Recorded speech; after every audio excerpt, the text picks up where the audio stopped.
Hello, welcome to the studio. Welcome to another watercolor demonstration tutorial. This one's great for beginners. Now listen, you need to make sure that if you're new to this channel that you subscribe and hit that like button as well, because there's loads of cool content. And also, why don't you consider joining the channel, becoming a channel member, because if you do, all the information is below, but you get loads of little cool perks, early access to videos, call outs in videos, and various other membership based things. So let's get started. Now listen, we've got a sheet of watercolor paper here. This is quite a small sheet, to be fair, about A6 postcardy size. And what I want to do here is I'm going to put a bit of tape across. Let's take the stickiness away from it. I'm going to pop that there. I'm going to give it a bit of a, get the old fingernails into it, give it a bit of a grease up, a wrinkle, maybe two. Perfect. And then what I want to do is I'm going to use this stuff, which is called Matthew Palmer's Watercolour Magic Mask. Now this is masking fluid that's coloured, that is done away with all the problems of masking fluid, because if you ever use masking fluid, you'll know it can stick to brushes, it can ruin brushes, it can bake on your paper, it's not heat proof. This stuff is quite special for so many reasons. It's taken all the bad parts of masking fluid and made it good. So here's a little painting I've just done for my website, watercolour.tv. You can see a tutorial of this on the website down here, so do check that out.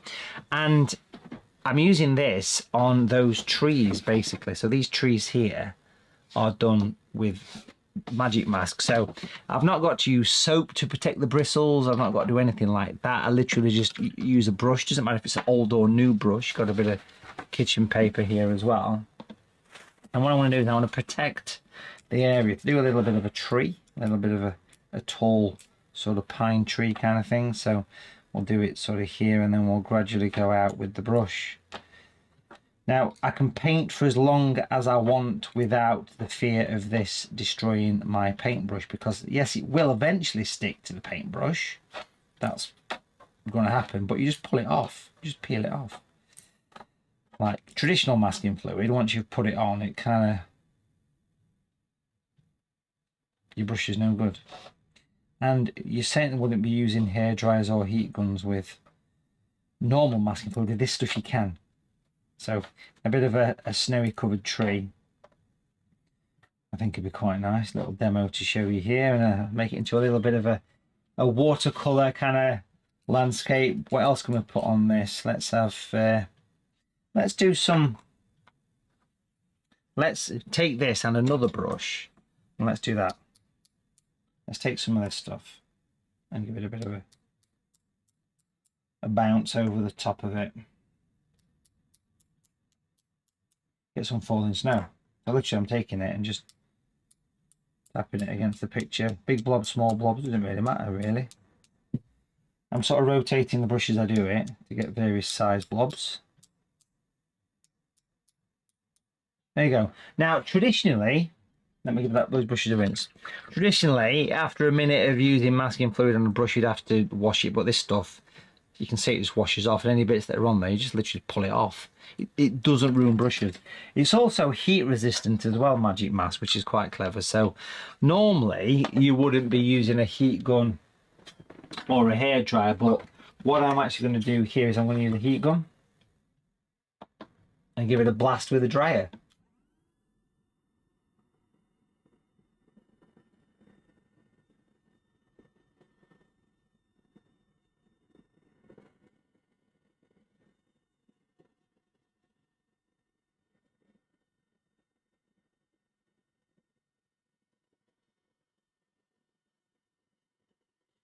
I'm putting some serious heat down on this paper.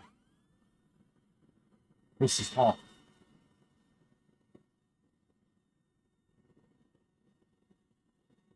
Perfect. Now, I wouldn't do that near water, obviously. I also wouldn't be doing that if I was using traditional masking fluid, but Magic Mask, which is designed to be heat resistant and comes off brushes with ease. It's worth checking it out, folks. Let's get some paint paper. I'm using my brushes. This is a Matthew Palmer Super Point Brush Medium. Okay, these are my own brushes that I've designed. Very pointy, detailed brushes. All the materials are on watercolour.tv, folks. And I want to wet the paper, basically, and the masking, the Magic Mask is repelling. That will come off once it's dry, of course. We'll wet it through, like so. Just give it a bit of an added skim over. Beautiful. And then over here, we're going to chuck some colours on. What colour should we have? Let's go for some natural orange. We can pretty much pick what colours we want here. Let's get a bit of a warm snow scene, so we'll get that beautiful colour. Natural orange. Surround the tree. We're not got to fill the paper if you don't want to. We can do a vignette here if we want to. Or we can fill it. Let's fill it. Then we'll take some natural violet. Beautiful colour. Look at that. What a colour. I love natural violet. All the colours are my own design of paints as well, which is quite nice. So I've kind of designed all the colours. So I'm going to bring that in. Again, get plenty of colour. Notice how the colours go in more of a grey. Getting some serious paint on here. Look at that.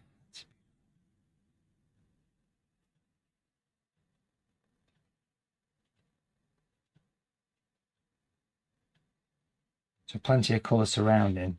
Now I'm just going to give that a second or two, because what I want to do is I want to jump over and I want to take a size 6 brush, which I've got hanging around somewhere. Where is it? It's hiding from me. There we are. This is the small Super Point brush, which is my favourite one. Very nice quality, detailed brush for painting. We're going to use some natural grey here, quite heavy. And in the background, I'm going to do some background trees, twisty trees. Give it a bit of a twist. Taper those away at the ends. Might even do a couple of, you know, like a distant pine forest.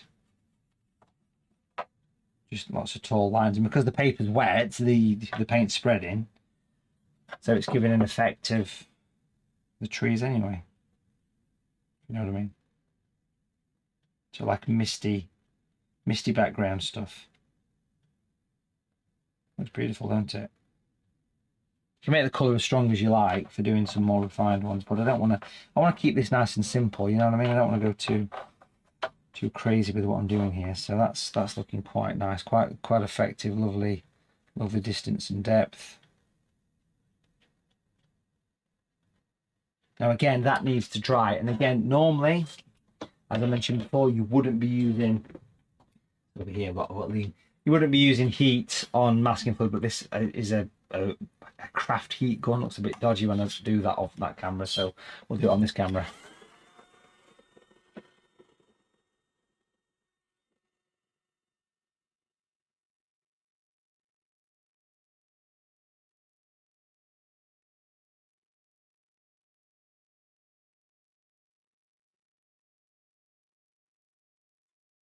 It's like watching paint dry.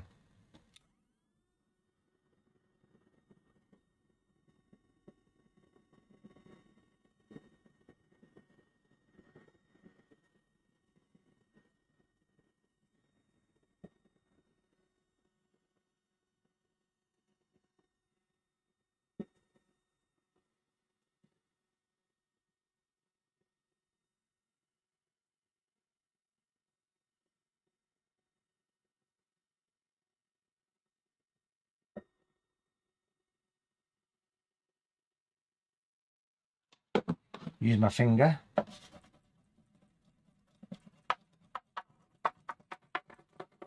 You could use an eraser for this.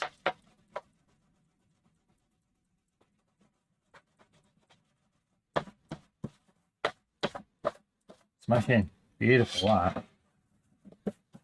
Excellent. Now what we'll do here is we'll turn that into like a wintry landscape. We'll do a few bits and bobs down here, but what I want to do just briefly is just grab some of that natural violet. I don't want it to be too strong though, so I want to make the snow stand up a little bit, so we're going to come darker in this corner here. Clean the brush, give it a few tappy taps, and then use water to fade it up. So I'm just using a size 10 medium Super Point brush just to make the colour become lighter. as it goes higher up. Make sure it automatically blends in. I'll put some more work into that later, but let's take a look at the tray. What I want to do here is I want to use a green. So I've got my own range of greens, natural greens. This one's called Natural Green Dark. There's actually 3 different greens available now. There's natural green light, natural green medium, and dark. So as it says on the bottom, watercolour designed to replicate nature. That's quite key. So I'm using the darker one here to take a strong green, put a bit of grey with it, make it even darker. But I want it to be quite a strong, heavy, deep green paint here. Not being afraid of strength of colour. Number 6 brush, small super point brush. You're going to put a few dots at the top. We're going to put some little areas of, make it look like a classic snow-covered pine tree. Put some layers into it. I'm going to soften all these in a minute, make it look even more realistic. As I get towards the bottom, I want to be more focused on the grey. So the grey is going to come down here and it's going to sit on the base, because that will really give it a good area to sit against the landscape. And then what I'll do is just pop a bit of green above that. I'll put a bit of grey actually in the tops of the green as well. A few little bits at the top and a few little flyaways. And then if I just simply use water, just cleanish water, a couple of taps on tissue so you've got a damp brush, and then you can just go in and give it a bit of a blend. Just give it a bit of a blend. Soften it in. Downwards. Soften it downwards. Soften it downwards, it'll give you like a 3D feel. The bottom one you kind of soften up a little bit. But it's blending. It's basically blending. Eventually you'll run out of paint, so you have to water, sorry, your brush will get too dirty, so back into the water, a couple of taps on your tissue, and that gives you a chance to do the extra little bits where you can make sure things blend in. That's looking really quite nice, isn't it? That nice little lonely tree sitting on the hillside looking out in the distance. And while I've got some dark grey, natural grey here, very useful colour. Natural grey is actually called natural shadow grey. It's the colour that I use so much. If I come back to that sort of Polar Express train picture here, it's the colour I use to paint the actual train itself. So that's all natural grey. Such a useful colour. Try and avoid using the likes of Payne's grey if you can, because it's too dark basically. So we're going to sort of whiz along this horizon just to make things look a little bit darker. I'm going to do some dry brush, which is wiping the colour off and skimming across, so you can almost put little shadows on. Bit of texture. That kind of thing.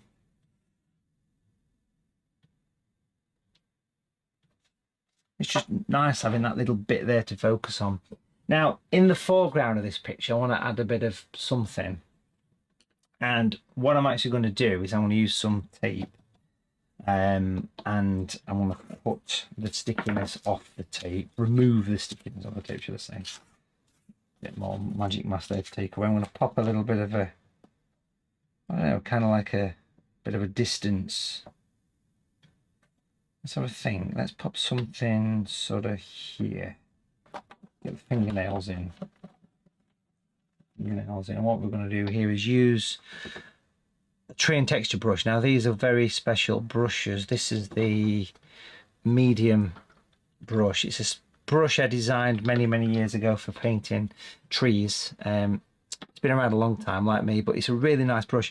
If we use some of that grey and mix it with orange, so it goes a little bit more of a browny hedgerow colour. Might even pop a bit of green in there as well, to be fair.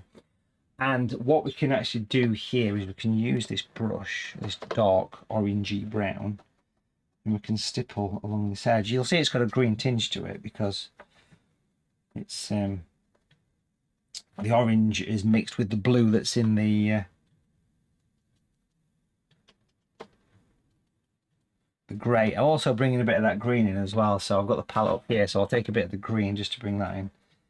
I'll come back to the orangey brown. Doesn't really matter what colour you use here, but just going to pop that in there. You can see how effective these brushes are. I've actually got a packet of them hanging around the studio. These are the brushes here. Get them out for you. They were hiding underneath. These are them. So Matthew Palmer tree and texture brushes. You get like a pack. That's when they first came out, but these are the new versions. You get a pack of 4 for stippling, for doing trees and all different sizes and things like that. And of course you get them from watercolour.tv. Have a look on there. Let's go a bit darker. We need to put some darkness in the bottom. I've got natural grey, which I've just grabbed from here. And then I want to take natural grey and just go a bit darker in the bottom edge of that little area there. And just give it a bit of shadow. Beautiful. So that's what the tree and texture brush does. You can see how useful it is.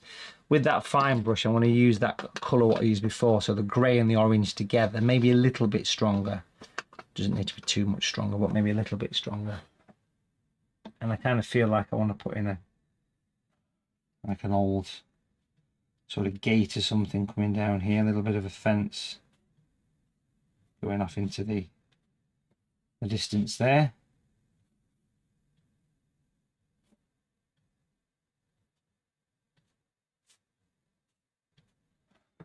I'm just going to make that look like an old gate, just sort of sneaking in there.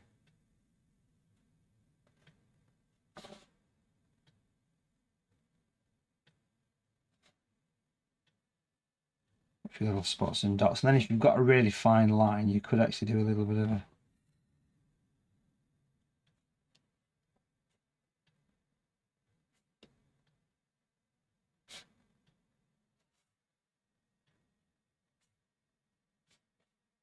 some little spots, you know, to represent a bit of a sort of barbed wire kind of thing going off there. It just helps to give a bit of interest, I think.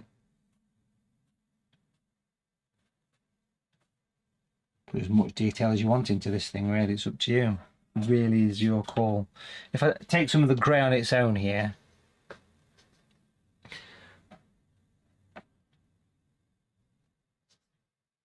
and put a bit of shadow on. Not really bothered about where light's coming from. Life's too short for that, right? That's really good. Grab a bit of the violet.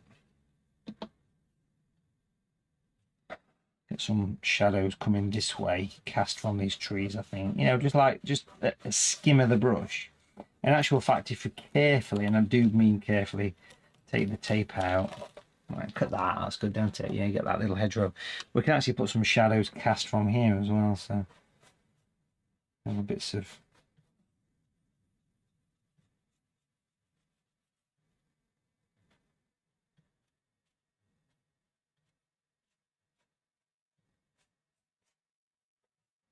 a shadow, and it's created like a little bit of a hedgerow, right?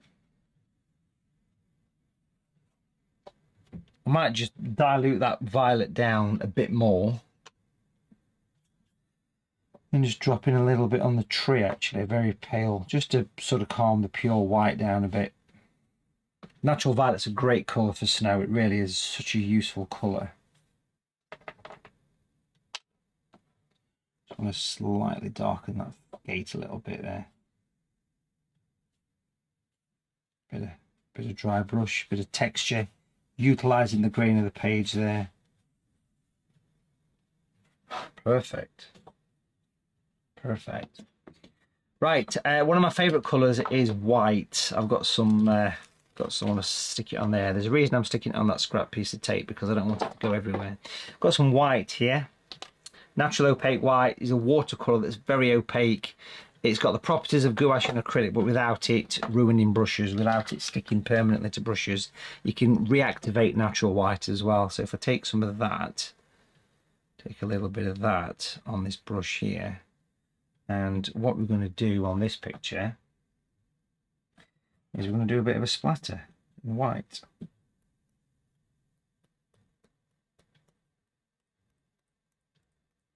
Over the hedge.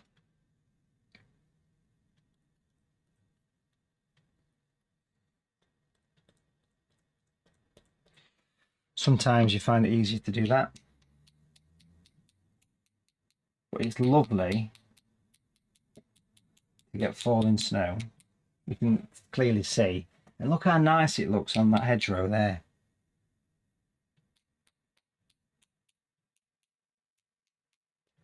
I mean, literally it goes everywhere. My desk is pebble dashed. It's good fun though. There you go, a lovely wintry watercolour workshop. I even got white on my specs, but thank you for watching. Hope you enjoyed that. Listen, do make sure you subscribe to the channel, folks. There's loads of content here on YouTube, and leave comments, hit like, all that stuff. Think about joining the channel. Check out watercolour.tv, because watercolour.tv is the place that you want to go for all your watercolour enjoyment. Pretty much every week I do a watercolour workshop on watercolour.tv. If you like the looks of the steam train picture, have a look under the lessons tab, because under there on watercolour.tv latest lessons, there is literally thousands of hours of tuition in very high quality detail, including the steam train, all for a yearly membership fee. So want to enjoy.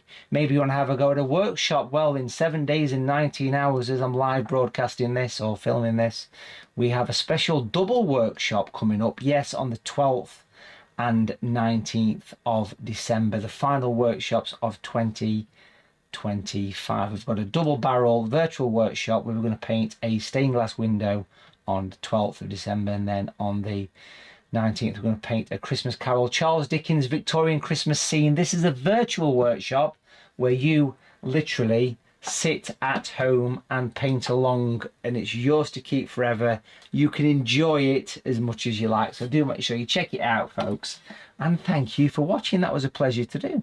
I'll see you soon. Bye for now.